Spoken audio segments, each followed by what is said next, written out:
A one and a two and a chick-a-boom a chick.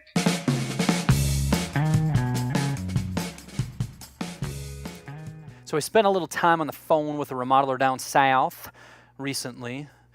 That south was very south sounding, wasn't it? Not bad for a Michigan guy. He had gone to a home show the week prior, had collected 24 new prospect leads, and as he was working through them, he was struggling to qualify them. He was struggling to elegantly lead the conversation, and we did a little coaching around that initial phone call with a new remodeling prospect. And some of the tips that I shared with him, he found very helpful. He's already started to implement. So I thought I'd capture 10 of the tips that I gave him to share with you in hopes that it's helpful as you conduct your initial phone call with a new remodeling prospect. So number one, first things first, pull out your project discovery sheet. Do not pull out a blank sheet of paper. Pull out your project discovery sheet. Have a process. Have the questions that you want to ask out in front of you. Not so that you sound scripted at all, but so that you have a process that you can follow so you can be consistent. So that's tip number one. Number two, be 100% focused on the call. Don't be multitasking. Don't be driving. Be 100% into it. Smile. Right? You can see a smile through the phone. Be friendly and be upbeat. This is your initial first impression. You're trying to build know, like, and trust. You're trying to differentiate yourself. And it's just so key not to be doing something else while you're conducting this. I would argue that this is one of the most vital and important parts of the whole remodeling process as you introduce your company and yourself to this new prospect. Number three, set the expectation of how long the call will last. Most likely, these homeowners are thinking this call is going to last 3 minutes. They're going to tell you what they're looking to have done. You're going to say, yep, that's something we do, and you're going to book an appointment. Start that call pretty early on by saying, do you have 10 or 15 minutes to talk about you and your project? And let them answer that. If they're in a rush, if they're in a hurry, if they're doing something else, schedule a time where there's a little bit more time to devote to the call. If your initial phone call is lasting 3 or 4 minutes, you're not asking enough questions. So we want to set that expectation of the length of the call and make sure that we're getting into a lot of the project details, starting to explain our process, etc.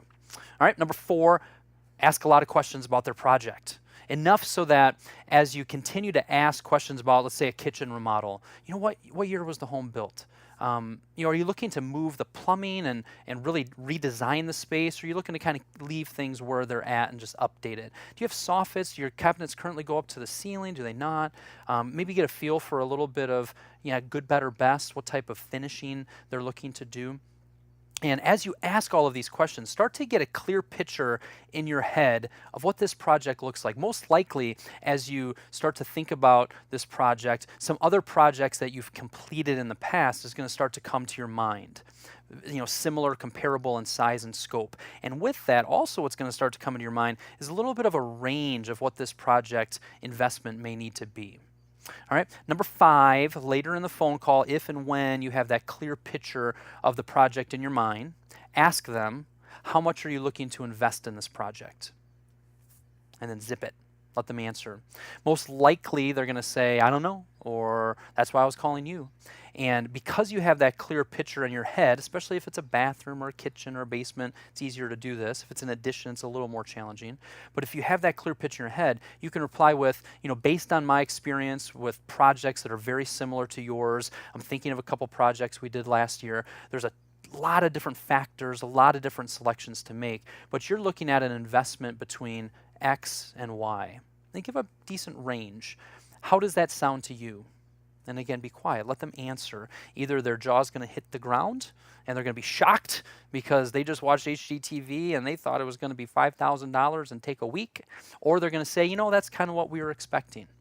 So have that moment of truth. Later in the conversation, make sure we've built some know, like, and trust. We've got a good description of the project, but don't be afraid to try that, test that, work that into your initial phone call. You'll be surprised once you have the courage to do it, how you'll go, wow, I'm going to do that more often, because it really puts it out there. It helps you protect your time. It helps qualify them. Your time is precious, limited.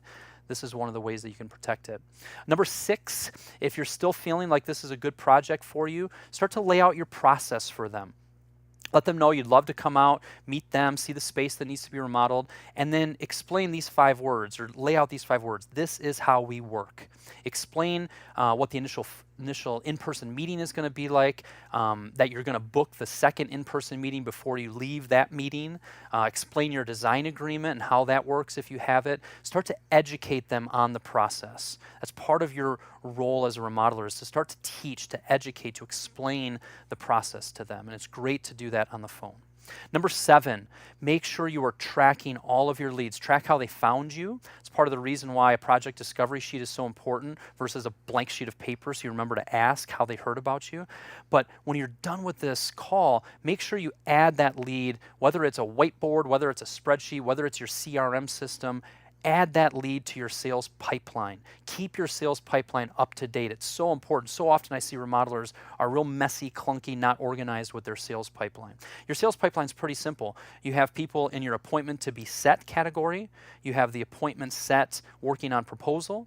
You have done proposal for, haven't signed. You have jobs in progress, meaning you've signed them, but you're working on completing them. And then you have completed jobs. And some of you, if you have a design agreement or a project services agreement, you'll have that step kind of in between there. But keep that sales pipeline organized. It'll allow you to follow up so much better and more professionally.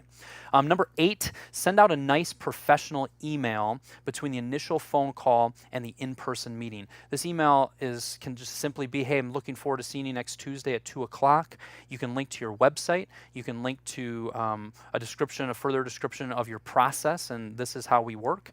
You can link to hows and maybe explain how idea books work if they care to create one of those and send them over to you before the initial meeting. If it works for you in your area, maybe utilize the cost versus value report from Remodeling Magazine. Just a nice professional email that we can send out. It's another little thing that shows that you're professional, that you're organized, that you've got your stuff together, helps you stand out. Number 9, always seek to improve this initial phone call. This is such an extremely important part of the process. As I coach remodelers on the whole sales process and even other areas of their business, I have not found a bigger bang for the buck than it's your first impression. It's how you're starting to build know, like, and trust in some relationship. It's how you protect your time and perhaps start to qualify them if that's necessary. You're starting to educate them. You're starting to differentiate yourself. And taking somebody who's not doing this well at all and doesn't have a process at all to somebody who's doing this really well, there is such a ripple effect in your business that happens when you really start to get this initial phone call down and you're doing it professionally and solid. So always seek to improve this initial phone call. And then number 10, just kind of a quick piggyback on that, is at the end of the call, take a minute to just think through what worked and what didn't work. As you think through the questions that you asked, man, that was great. That really opened up. They started to talk to me about this or that. Or, man, we got going and I totally forgot to mention to them this. Always be improving, trying new things, learning, and just taking a minute or two to think through what worked and what didn't is very helpful. So hopefully these are tips that are helpful as you go and seek to do a better job on the initial phone call you have with a new prospect. If you have any kind of questions or follow-up on any of these, do not be afraid or do not hesitate to reach out to me. I'm happy to help. Have a great one.